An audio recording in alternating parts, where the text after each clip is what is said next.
Father God, yaman kami malang, salamat ako, kinyaday nga aldaw. Salamat sa buhay ng bawat isa sa amin. Hindi po kami nagsasawa na magpupuri sa iyo dahil ito po ang buhay namin. Salamat po Diyos dahil tinuruan mo kami na magpuri at gagawin ang iyong mga utos sa aming buhay. Kaya sa oras na ito, kami po ay makinig. Anoint us, Lord, and give us the understanding that comes from you, that we could be able to understand and be receptive to your word. Father, I pray that those who are joining us online, Father, we pray for your blessing upon each and every one as we continue, Lord, to receive your word. Father, that your Holy Spirit move upon your people and implant the word in our hearts, O God, so that it will not be snatched by the enemy. Father, thank you. In Jesus' name, amen. Okay. Hallelujah. Praise the Lord. Sa magandang hapon sa lahat. Ang mga anak ng Diyos na nasa loob at nasa labas. Good morning ay good afternoon pala. Sa Monday na naman, malapit na ang katapusan ngayon. Yes, Bishop. Katapusan na ngayon. At papasok na ulit tayo sa bagong araw ng bagong buwan. Ayan. Kaya we praise the Lord. So, let us continue to learn, continue to listen to the Word of God. Huwag po tayong magsasawa na makinig dahil ito po ang buhay natin. Amen? So, ang topic natin ngayon is ganito. Spiritual maintenance. Sino may maintenance dyan? Alamin nyo. Karamihan, hindi naman lahat. Karamihan, kung mag-50 na ang isang tao, magsisimula ng may maintenance. Hindi naman lahat, pero karamihan na gano'n. No? But alam natin na ang maintenance, talagang maintenance. Talagang maintenance talaga. It will sustain us para hindi matibok ang tao. Lamin yung matibok. So, may maintenance yan para ma-maintain yung kalakasan, ma-maintain yung health, sa pamumuhay. But sa spiritual, mayroon din para hindi tayo mawala sa ating paglilingkod. Okay, so titingnan natin dito kung ano po ang mga sinasabi natin spiritual maintenance. Okay. I would like us to read in 2 Timothy chapter 2, verse 21.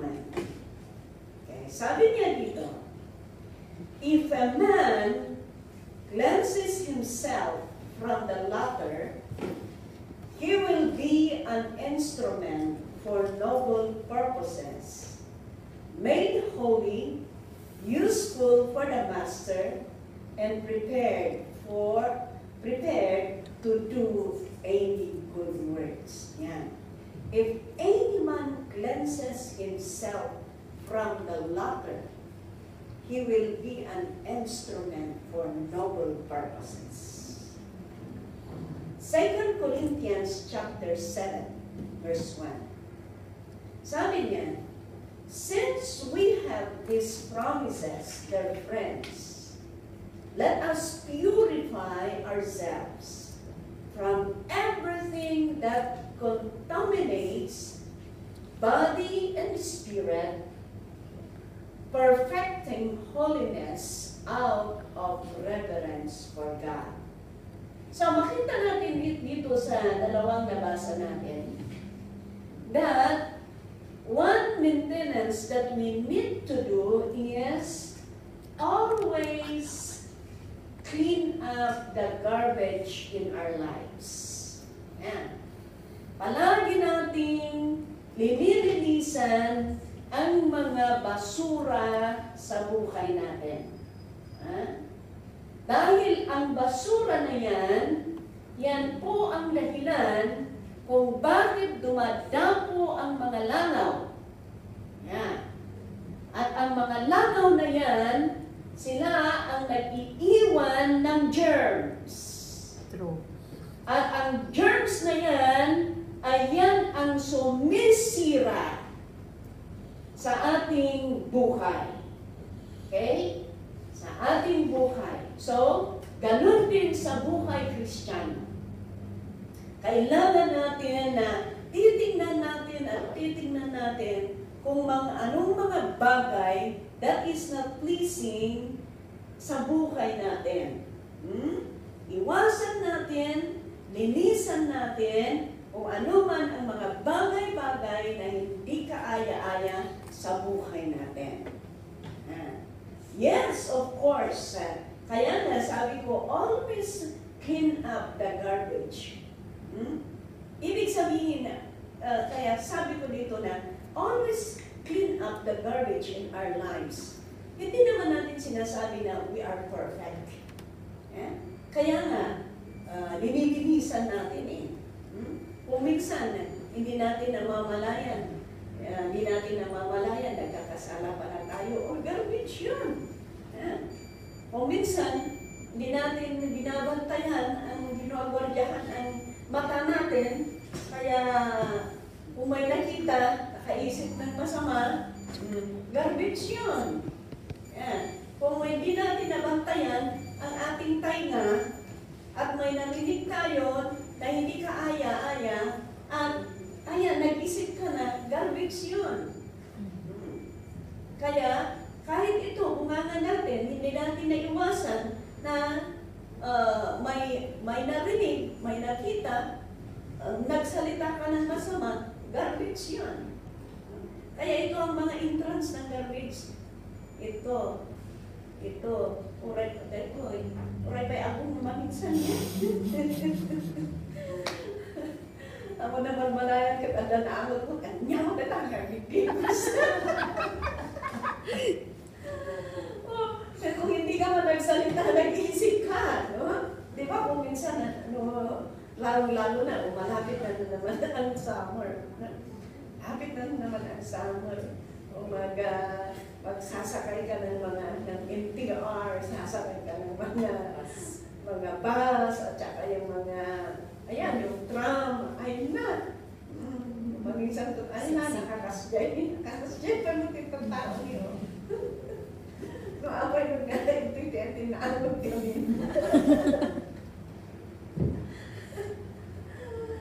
Minsan ka kaya maahon mo at makaasal ka ba? Ganun. And that's why we need to always clean up the garbage in our lives. Ganun. Kasi, sabi ko nga, kung hindi malilinisan yung basura, yan po ang sisira. Yan po ang sisira. Ganun din spiritually. Kung hindi malinisan ang buhay natin, kung hindi tayo patawarin ang Panginoon at mag-as ng papatawad ng Panginoon sa atin, then, yan ang sisira ng ating buhay. Kaya, let's clean up the garbage in our lives. Amen? So, ngayon, nabigtig mo ngayon na nagbasol ka. For example, na-realize mo na nagkamali ka yan. Para hindi yan ang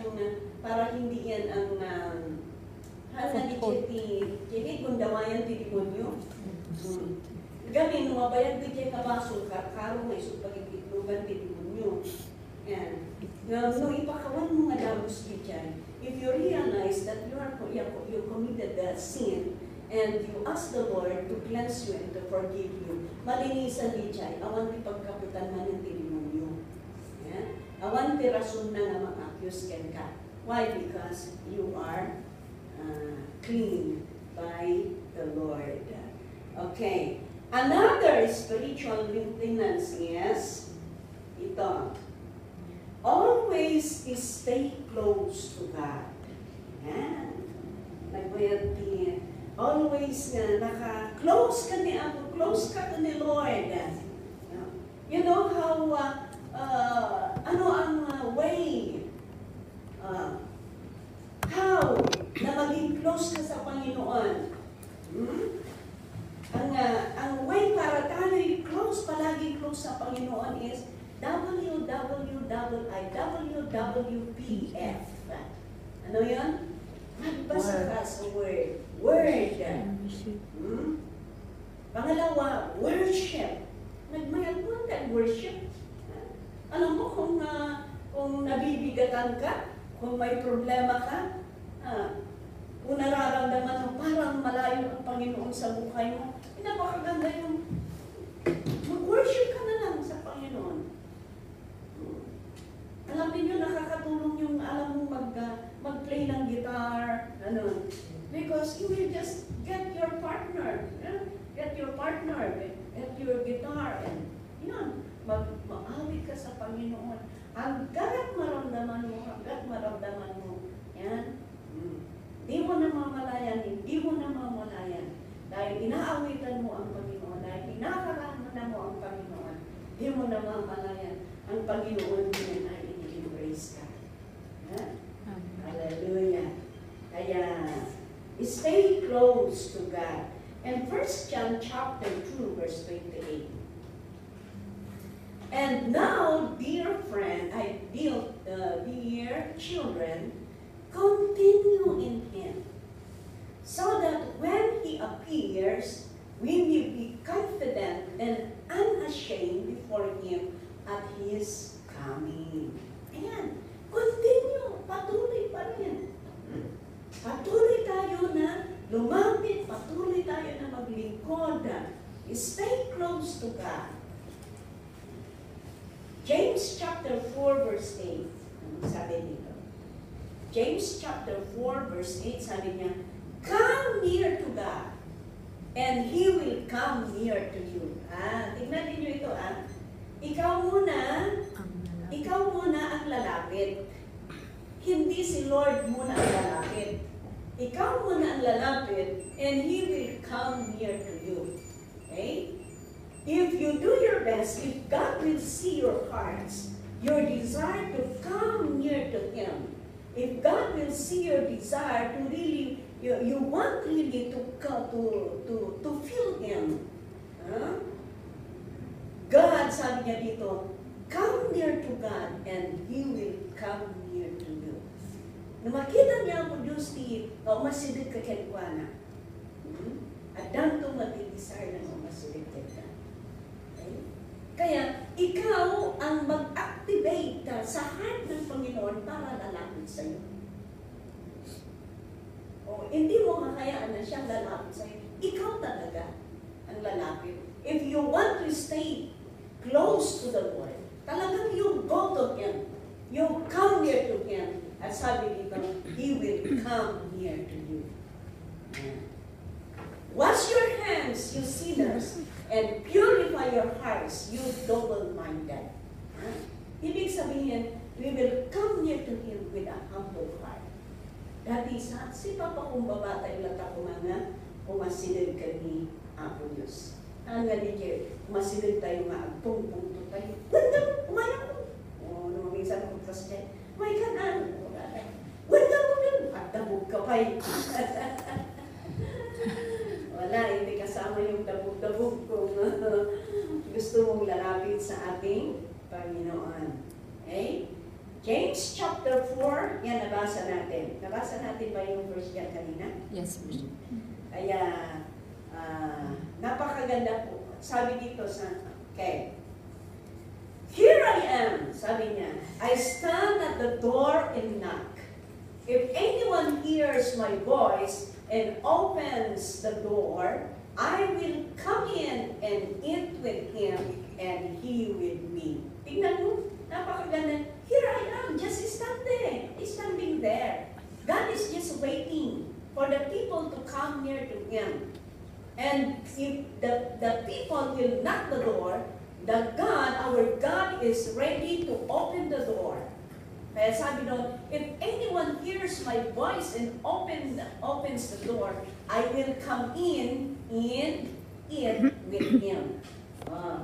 Ibig sabihin, if anyone hears my voice and opens the door, I will come in and eat with him and he with me. Ibig sabihin, yung mga tao na talagang willing na mag-welcome sa kanya.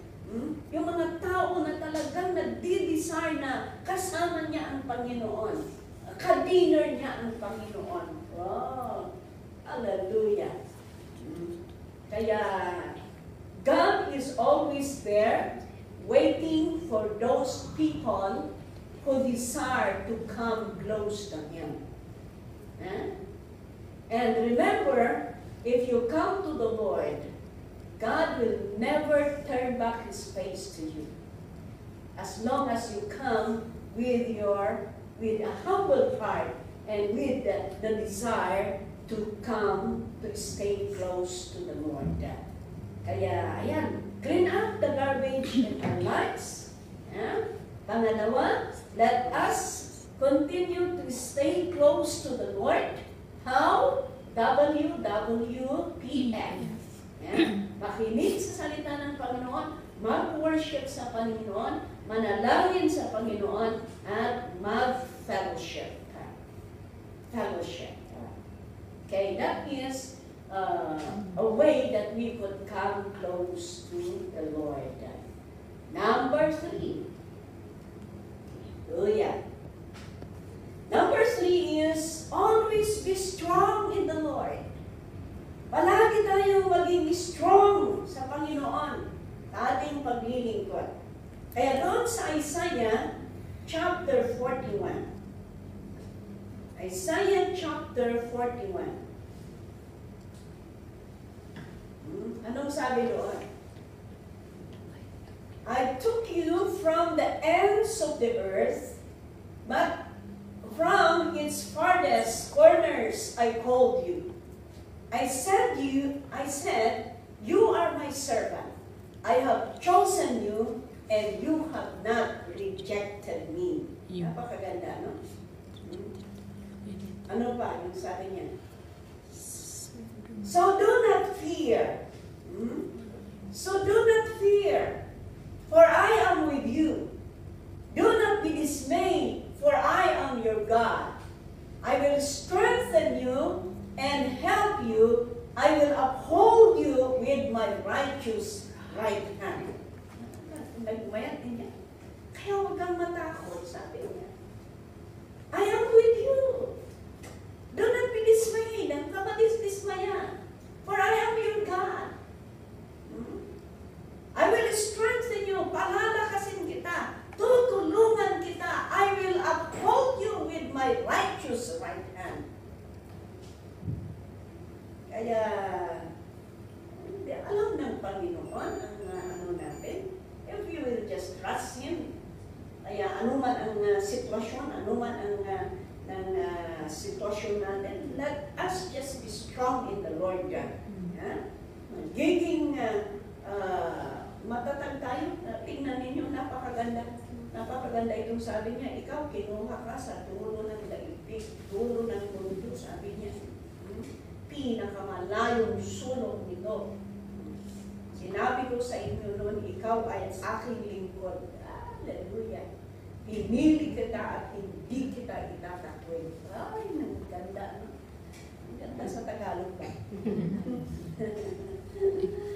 Di kita itatakwil. Kaya huwag kang matakot. Ako ang iyong Diyos. Hindi ka dapat mangamba. Palalakasin kita, tutulungan kita, iingatan kita, ililigtas kita. Wow!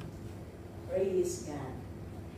Kaya, alam ko po na ito ang pinatayuan ni tinatayuan ni Brother Edwin. Yan ang kagandahan ng mature ka sa paglilingkod sa Panginoon. Dahil kahit anong nangyayari, o minsan hindi mo mauunawaan. Yeah? Hindi mo mauunawaan. Ano kaya ang plano ng Panginoon? Maghanap ka, ginagawa mo lang ang paraan. Pero walang pa rin. Yeah? But we thank the Lord because we came to know Him. Lumalim tayo sa pagkaalam. That's why we know how to trust the Word of God. Darating man sa punto sa buhay natin na parang mag-question tayo. Pero alam natin, salamat sa Panginoon, dahil lahat ang kasagutan, kung tayo'y babalik sa salita ng Panginoon, nandoon lahat. Amen. Amen? Nandoon lahat. Kaya, praise the Lord, dahil alam natin that God will never turn back from His Word. God will never turn back from His Word. Kaya, pagpatuloy po tayo na maglingkod at gagawin pa rin natin kung ano ang dapat natin gawin bilang isang nananampalataya. Amen? Amen. Okay. Isaiah chapter 49, tapos na ba yung number 6 and number 10? Yan. See, sabi niya dito. Sabi ng Panginoon, be strong, sabi niya. Verse 16, sabi niya, see, I have engraved you on the palms of my hands. Ganda rin. Your walls are ever before me. Pag-asanda ito, I have engraved you. Nagagit ito na ipukaw, nainda na agkitikit. Nainda na agkitikit. Nagmayat ka. Kuna na dito ay, sa uni Apo Diyos, I have engraved you on the palms of my hands. So, yan, nada-ubit-ubit na. Yung hantay mahipagkalan ka. Sana na yung mamalan, oh, tibiyag mo, takwa, kung kunada yung dyan. But, kunada nga, ababa, tibiyag mo, tatay ubit na katag ka, diretsuji ay tibaot, kunada nga. Ada yung mamalan. Yung anak na mamalan. Basta ti amok. Basta ti amok, kunada ti sa uti Apo. I have engraved you on the palms of my hands. Kaya, kasalit pala tayo, nandoon tayo sa inuukit ng Panginoon. Ang pangalan natin doon. At noong siya'y naipako sa cross, kasama na doon. Kasama na doon. Kaya pala kung nagsasuffer tayo, sabi ng Panginoon na, you are included to my suffering. Yeah? Kung tayo'y nagtitesting, kasama tayo sa suffering ng ating Panginoon na ginawa niya sa cross. Yan ang nagpapakita that we are a part of His suffering. Why? Because we are engraved in the palms of our God. At doon sa palm ng Panginoon, yan ang napako ang ating Panginoon. Yan dumugo. Kaya included ka sa dugo ng Panginoon. Noong siya'y namatay sa cross. Kaya hindi ka basta-basta. Hindi ka basta-basta eh. Hindi ka nabayaran ng anumang, hindi ka nabayaran ng amount ng pera. Hindi ka nabayaran ng amount ng animal or baboy o baka. Yeah? You are redeemed by the blood of the Lamb. Hallelujah! Praise God! Kaya salamat sa Panginoon. That's why we need to be strong. We need to be strong. Dahil nandiyan din ang Panginoon na tumutulong sa atin. Sabi nga niya, I will uphold you with my righteous right hand. Hallelujah! Praise God! Sino pa ba ang Diyos na kagaya ng ating Diyos? Si Buddha, hindi niya ito magawa. Si Allah, hindi niya ito magawa. Lahat ng mga Diyos ng mundong ito, hindi nila ito magawa. Iisa lang, ang Diyos ng tunay na Kristiyano, siya lang ang gumawa sa pamamagitan ng kanyang pagmamahal. Hallelujah! Amen! Okay. So, number 4. Yan. Ito pa ang isang klase ng maintenance ng isang Kristiyano. Sabi niya, practice loving each other. Practice. Ma-practice gaya. Meaning, pwede mong turuan ang sarili mo. Pwede mong turuan ang sarili mo na talagang mahalin mo ang unlovable. Unlovable. Unlovable. Pwede mong mahalin. Practicein mo. Loving each other. In James chapter 2, verse 8. Anong sabi doon? If you really keep the royal law found in Scripture, love your neighbor as yourself, you are doing right. Yan. Royal law pala ito. Love each other. Love your neighbor as yourself. Paano kaya yung love your neighbor as yourself? Yan. Balance pala. Equal pala. Ang pagmamahal mo sa sarili mo, dapat yan din ang measure ng pagmamahal mo sa neighbor mo. Kaya, I equals my neighbor. Then, equals love. Ganun. Hindi yung ikaw plus your neighbor equals love. You equals neighbor equals love. Yan.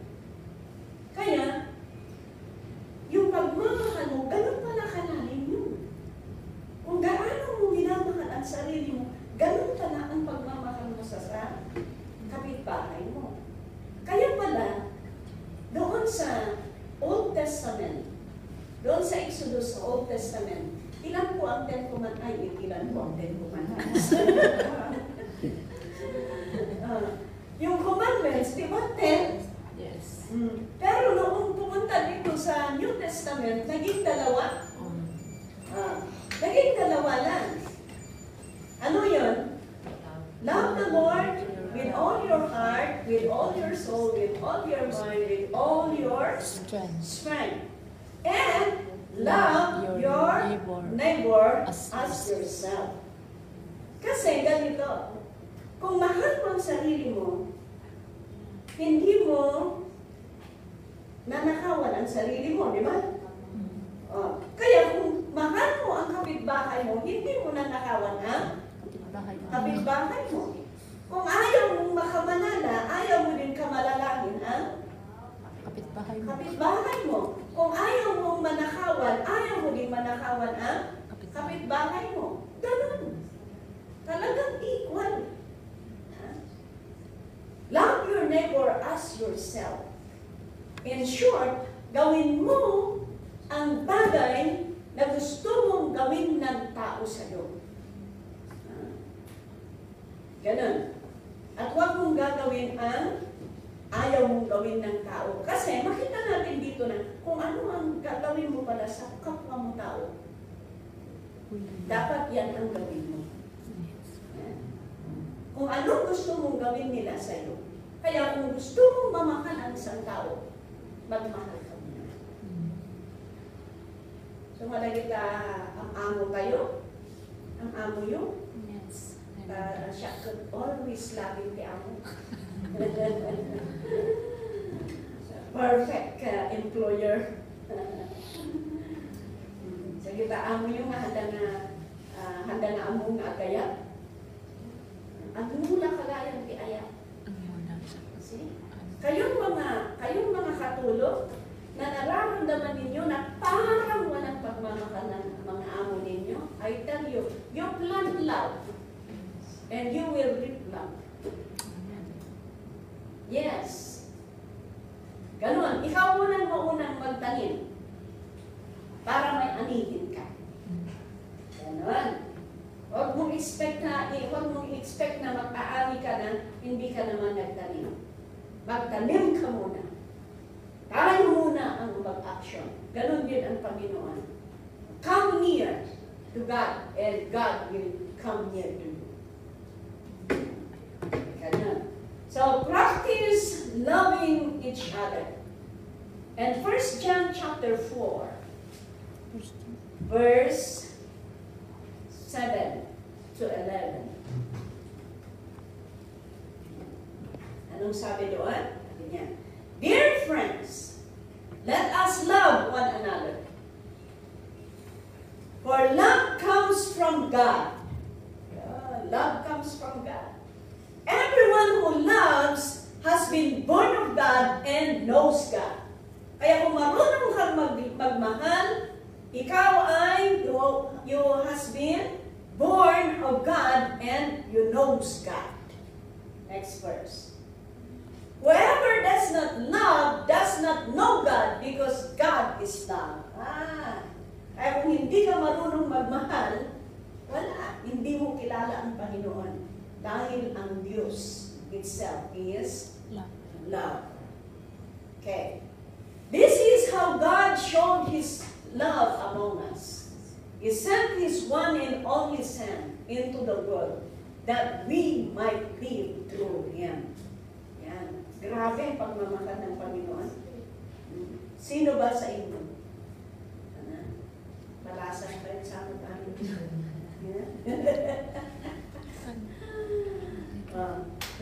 Sino ba sa inyo na gusto ninyong ibigay ang kakaisang anak ninyo para lang matubos na magkaroon ng kaligtasan ang mga ibang tao?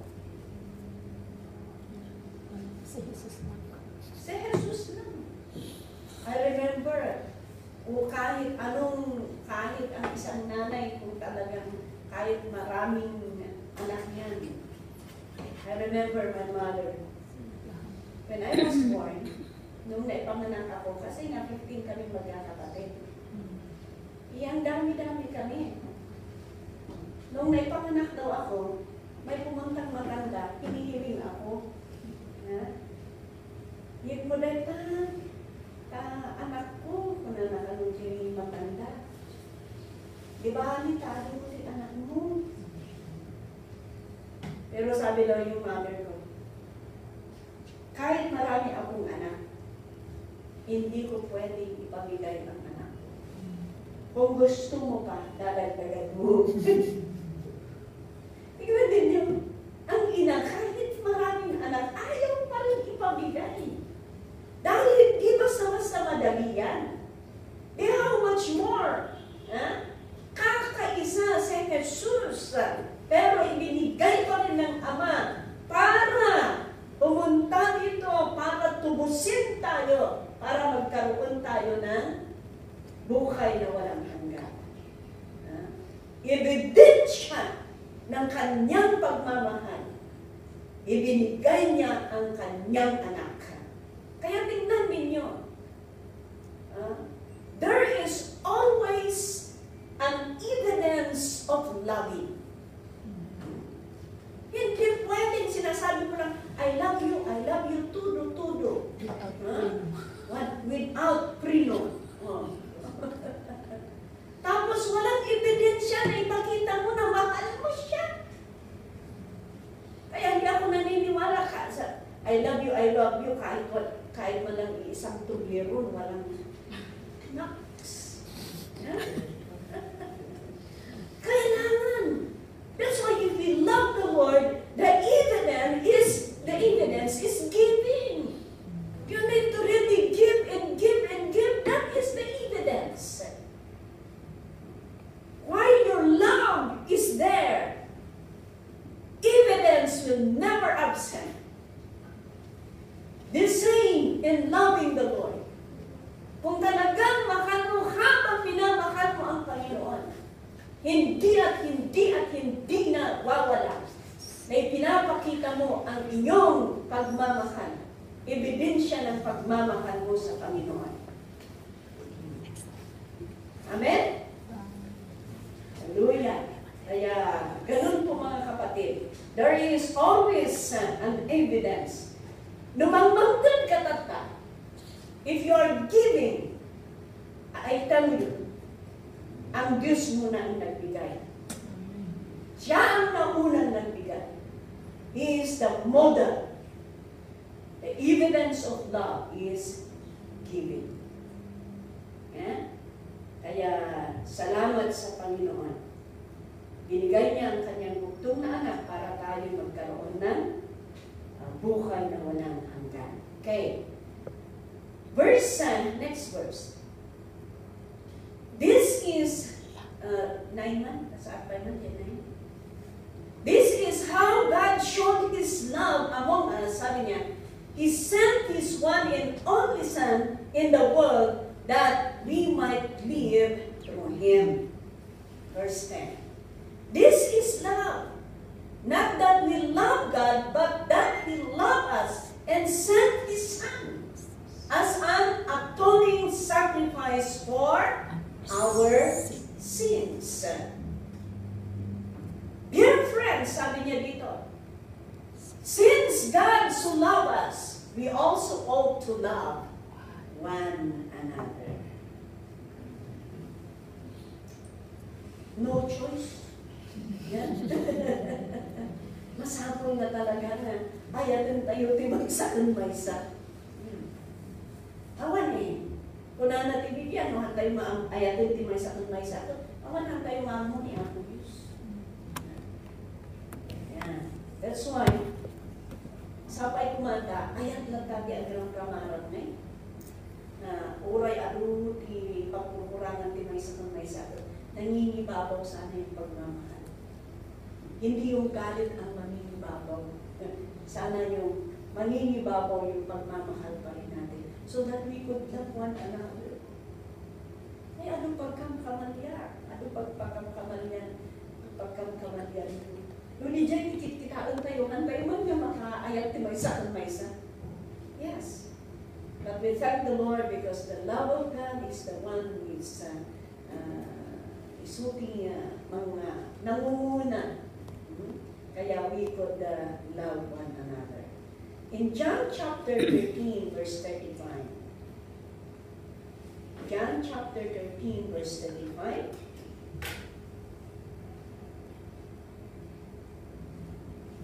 Sabi dito, but this all men will know that you are my disciples if you love one another. Isang may gayang nga. Kaya, tingnan ninyo kung ang mga tao, nakikita nila yung pagmamahalan natin. Nakikita nila yung style natin na parang magkakapatid talaga. Mabibless sila. Mabibless sila. Makikita nila na tayo talaga yung mga disciples ng Panginoon. Pero kung tayo nagsusumbatan, wala. Kasi sabi niya, but this all men will know that you are my disciples. Kaya ito'y na natatao, maamuan na nga kayong pag-disciple ko if you love one another. Kaya pala, kung nagmamahalan tayo, doon, ijay na'y mabutik. Yan ang paraan na makita ng mundo na tayo talaga yung mga anak ng Diyos. Mga disciples ng Panginoon. Kaya we must show to this world that we need to love one another. Amen? Hallelujah. And the last one, isang gayang pa, if you study the Bible uses the word love 508 times throughout the Bible. Yeah? 508 times na nabanggit regarding the love.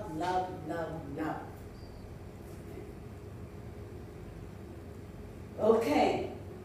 Number 5, the last one, is Obey God's command seriously. Obey God's command seriously. Kailangan na i-obey natin seriously. Alam niyo, ganon ang maintenance. Ganon ang maintenance. Kailangan mag-obey ka seriously. Hindi yung nag-maintenance ka tapos hindi ka nag-o-obey. Ako din kung minsan ganon. Matigas ang kuwan, nakakalimutan. No? Nakakalimutan. Seryoso ka na gumagawa ng ginagawa mo, nakalimutan mo na ang lahat. Pati maintenance mo, nakalimutan na. Delikado. Exodus. Obey God's command seriously. Exodus chapter 19, verse 5. Anong sabi doon? Now, sabi niya, if you obey me fully, hindi partial, and keep my covenant, then out of all nations you will be my treasured possession, although the whole earth is mine. Kaya huwag natin lalaruin ang ating pag-obey sa salita ng Panginoon. We need to learn to obey God seriously. Obey the Word of God precisely. Obey the Word of God seriously. Sabi niya. Kaya, ayan, kung ano ang nalalaman natin, kung ano ang napapakinggan natin, let's obey the Word of God. Dahil yan ang sikrito para pagpalain tayo ng ating Panginoon. Kaya, ito po ang mga spiritual maintenance. Ito po ang ating spiritual maintenance. Let us always clean up the garbage in our lives. Hindi natin, we cannot deny, marami tayong pagkukulang. Kaya nga, palaging, Chinay, kanayon tayong agdalos. Palagi tayong naglilinis. Kung alam natin, nagkulang tayo, magpa-ask tayo ng forgiveness sa Panginoon para hindi yan ang foothold ng kaaway para sirain tayo. Yeah? Okay. Number 2, we are always close. Stay close to God. Palagi natin, palagi tayong close sa Panginoon. Kung nararanasan natin na para na tayong lumalayo sa Panginoon, let us pray, let us worship, let us read the Word of God. And number 3, ano number 3? Be strong. No, number 3. Be strong in the Lord. Be strong in the Lord. Kailangan magiging strong tayo sa Kanya. And number 4 is practice loving each other. Yeah? Dahil kung tayo nagmamahalan, tayo nagtutulungan. Ito po ay nagpapatunay na tayo'y tunay na anak ng Diyos. At number 5 is obey God's commands seriously. Huwag natin gagaanin. Huwag natin lalaruin. Dahil ito po ay nagbibigay ng hindi maganda, nagdudulot ng hindi maganda sa ating paglilingkod kung tayo naglalaro sa ating paglilingkod sa Panginoon. Kaya, ang conclusion natin is, always take your maintenance. Ang ganda, no? Always take your maintenance. Yan. Alam ninyo, may isang kapatid tayo doon sa Korea. According to Pastor Denny, because hindi nag-take ng kanyang maintenance, doon siya biglang natulog. Kaya, it's even for the medical advice, hindi mo biglang i-stop ang maintenance. Kung makita mo man na may improvement, you need to ask your doctor. Kung gusto mo man, at least man lang hinay-hinay. At least man lang, bigla ka na ang sabi delikado. Kasama lang kita yung nagkilugan. Tingnan ninyo ang lugan, ang sasakyan kung biglang lumalakad ang lugan, ang sasakyan, tapos biglang nag-stop, ano mangyayari? Pati ang mga tao na, matugtog ka ganun. Kaya, always take your maintenance. Amen. Hallelujah. So, ganun po ang gawin natin. Ito po ang spiritual maintenance natin para tayo po ay hindi mawawala sa presensya ng ating Panginoon. Amen? Amen. Okay, so, ano yan ikatang tayo? Akikidwang. Ada ba? Ada. Sige mo, pwede tayo takantaan tayo. Ayan. Ang Isnaro, Ilocano. Makaman, takantaan tayo dito.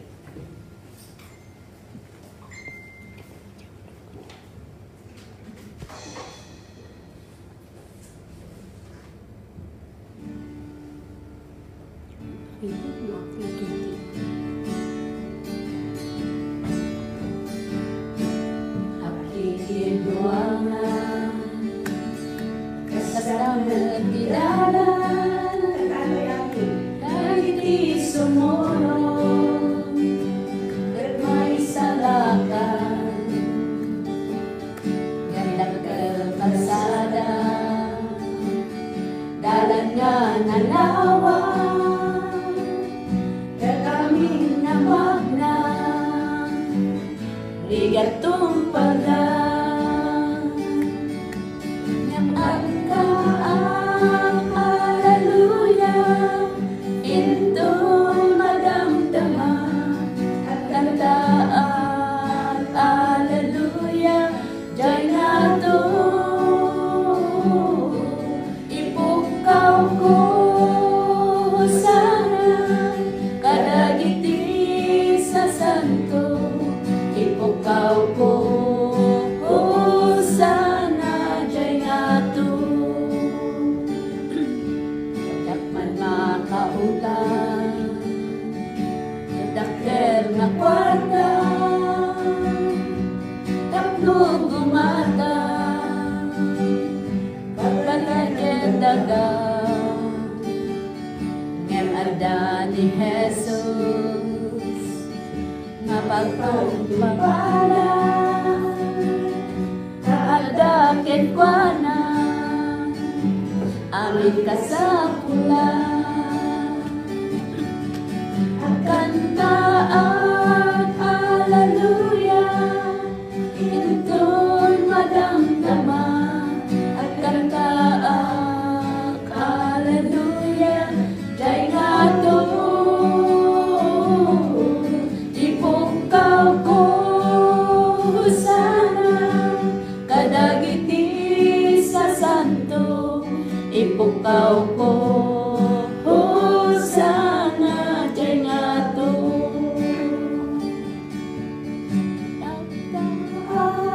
hallelujah intol madamdama at kantaan hallelujah jay nato ipukaw ko sana kadagiti sa santo ipukaw ko sana jay nato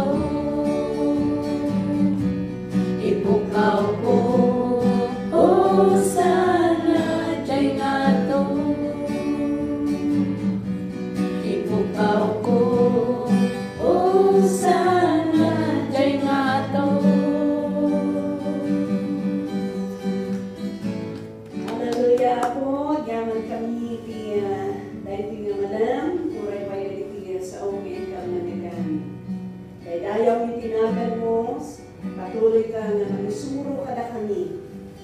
Kada ito'y nga naadal ni, kanayon mo kanini, panagin kada kami, tapos tikas na kata. Ipamati ni Apo kat na mataginayon ko man. Naawan ko man iti undawa iti kabuso kada iti bigyan ni. Lord God, we will continue to serve you, Lord God, until you come and take us in our final home. Father, thank you. We give you the praise, O God, in Jesus' name. Amen.